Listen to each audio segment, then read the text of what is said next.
വഖഫ് കിരാതമാണെന്ന കേന്ദ്ര സഹമന്ത്രി സുരേഷ് ഗോപിയുടെ പരാമർശത്തിൽ കേസെടുക്കണമെന്നാവശ്യപ്പെട്ട് കോൺഗ്രസ് നേതാവ് വി.ആർ. അനൂപ് കോടതിയെ സമീപിച്ചു.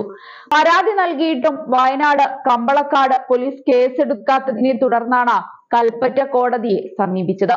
വയനാട് ഉപതിരഞ്ഞെടുപ്പുമായി ബന്ധപ്പെട്ട കമ്പളക്കാട് നടന്ന പരിപാടിയിലായിരുന്നു സുരേഷ് ഗോപി വഖഫിനെതിരെ പരാമർശം നടത്തിയത്.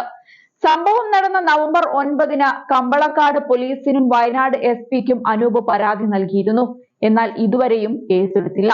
തുടർന്നാണ് കോടതിയെ സമീപിച്ചത്. ബി.ജെ.പി നേതാവ് ബി. ഗോപാലകൃഷ്ണനെതിരെയും പരാതി നൽകിയിട്ടുണ്ട്. അതേസമയം ദിവസങ്ങൾക്ക് മുൻപ് വഖഫ് നന്മയുള്ള സ്ഥാപനമാണ് എന്നും അതിലെ കിരാതമായ കാര്യങ്ങളാണ് അവസാനിപ്പിച്ചതെന്നും അത് മുസ്ലിം സമുദായത്തിനും ഗുണം ചെയ്യുമെന്നും സുരേഷ് ഗോപി പറഞ്ഞിരുന്നു. ഭാരതത്തിൽ ഈ കിരാതം അവസാനിപ്പിച്ചു. ബില്ല് പാസ്സായത് മുനമ്പത്തിനും ഗുണം ചെയ്യും. ഒരു ആശങ്കയ്ക്കും അടിസ്ഥാനമില്ല. കുത്തിത്തിരിപ്പില്ലാത്ത വിചക്ഷണരോട് ചോദിക്കൂ. ജനങ്ങളെ വിഭജിക്കാനല്ലേ പ്രതിപക്ഷം ശ്രമിച്ചത്? മുസ്ലിങ്ങൾക്ക് കുഴപ്പമാകുമെന്നല്ലേ അവർ പാർലമെന്റിൽ പറഞ്ഞത്? നിയമ ഭേദഗതിക്ക് മുൻകാല പ്രാബല്യമുണ്ടോ എന്ന ചോദ്യത്തിന് വെയിറ്റ് ചെയ്യൂ സാർ, ഈ ബില്ല് വരില്ലെന്ന് പറഞ്ഞവരല്ലേ നിങ്ങളെന്ന് അദ്ദേഹം മറുപടി നൽകി. അതേസമയം വഖഫ് വെറും ചാരിറ്റിയാണെന്നും ഇസ്ലാമിന്റെ അനിവാര്യ ഘടകമല്ലെന്നും കേന്ദ്ര സർക്കാർ സുപ്രീം കോടതിയെ അറിയിച്ചിരുന്നു. ചാരിറ്റി അഥവാ ദാനധർമ്മം എല്ലാ മതങ്ങളുടെയും ഭാഗമാണെന്നും അത് ക്രിസ്ത്യൻ മതത്തിനും ബാധകമാണെന്നും വിധിന്യായങ്ങൾ കാണിക്കുന്നു. ഹിന്ദുക്കൾക്ക് ദാന സമ്പ്രദായമുണ്ട്, സിഖുകാർക്കും അതുണ്ടെന്നാണ് കോടതിയിൽ കേന്ദ്ര സർക്കാർ ചൂണ്ടിക്കാട്ടിയത്. വഖഫ് ഒരു പള്ളിയോ ദർഗയോ മാത്രമല്ല, അത് ഒരു സ്കൂളോ അനാഥാലയമോ ആവാമെന്നാണ് കോടതിയിൽ കേന്ദ്രം അറിയിച്ചിരിക്കുന്നത്. വഖഫായി മാറാൻ കഴിയുന്ന നിരവധി മതേതര ചാരിറ്റബിൾ സ്ഥാപനങ്ങളുണ്ട്. മുസ്ലിങ്ങളല്ലാത്തവർക്കും വഖഫ് ചെയ്യാമെന്നതുകൊണ്ട് തന്നെ മുസ്ലിങ്ങളല്ലാത്തവർക്കും വഖഫ് ബോർഡിൽ പ്രാതിനിധ്യം നൽകാമെന്നുമാണ് കേന്ദ്രം നിലപാട് അറിയിച്ചത്.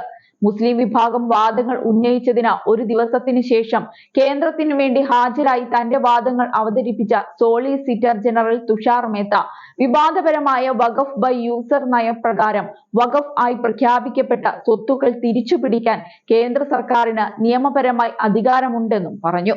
മതസ്വാതന്ത്ര്യം ഉറപ്പു നൽകുന്ന ഭരണഘടനയുടെ 25-ാം അനുച്ഛേദത്തിന് വിരുദ്ധമല്ല ഈ നിയമമെന്ന് വാദിച്ച സോളിസിറ്റർ ജനറൽ തുഷാർ മേത്ത ഹിന്ദു വ്യക്തി നിയമങ്ങൾ ക്രോഡീകരിച്ച 1956-ലെ ഹിന്ദു കോഡ് ബില്ലിനെ കുറിച്ച് പരാമർശിച്ചിരുന്നു.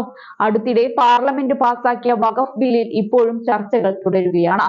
പുതിയ നിയമത്തിൽ ഒഴിവാക്കിയ വഖഫ് ബൈ യൂസർ എന്ന വ്യവസ്ഥ മതപരവും ജീവകാരുണ്യപരവുമായ ആവശ്യങ്ങൾക്കായി ദീർഘകാലമായി ഉപയോഗിക്കുന്ന ഒരു വസ്തുവിനെ വഖഫായി കണക്കാക്കാൻ അനുവദിക്കുന്നു, ഔപചാരിക രേഖകൾ ഇല്ലാതെ പോലും. വഖഫ് സ്വത്തുക്കൾ നിയന്ത്രിക്കുന്നതിൽ സർക്കാർ കൊണ്ടുവന്ന പുതിയ നിയമത്തെ ചോദ്യം ചെയ്യുന്ന ഹർജികൾ സുപ്രീം കോടതി പരിഗണിക്കുന്നതിനിടെയാണ് കേന്ദ്രം നിലപാട് വ്യക്തമാക്കിയത്. വഖഫ് ബൈ യൂസർ എന്നത് ഒരു മൗലികാവകാശമല്ലെന്ന് തുഷാർ മേത്ത വാദിച്ചു. രജിസ്റ്റർ ചെയ്തത് സ്വകാര്യ സ്വത്ത്, സർക്കാർ സ്വത്ത് എന്നീ 3 കാര്യങ്ങളിൽ ഒഴികെ ഉപയോക്താവിനെ അടിസ്ഥാനമാക്കി വഖഫ് അനുവദനീയമല്ലെന്നാണ് മേത്ത പറയുന്നത്. ബ്രിട്ടീഷ് ഭരണകൂടത്തിനും തുടർന്നുള്ള ഇന്ത്യൻ സർക്കാരുകൾക്കും പരിഹരിക്കാൻ കഴിയാത്ത വിഷയങ്ങൾ പോലും വഖഫ് നിയമ ഭേദഗതിയിലൂടെ പരിഹരിച്ചതായും കേന്ദ്രം സുപ്രീം കോടതിയെ അറിയിച്ചിരുന്നു.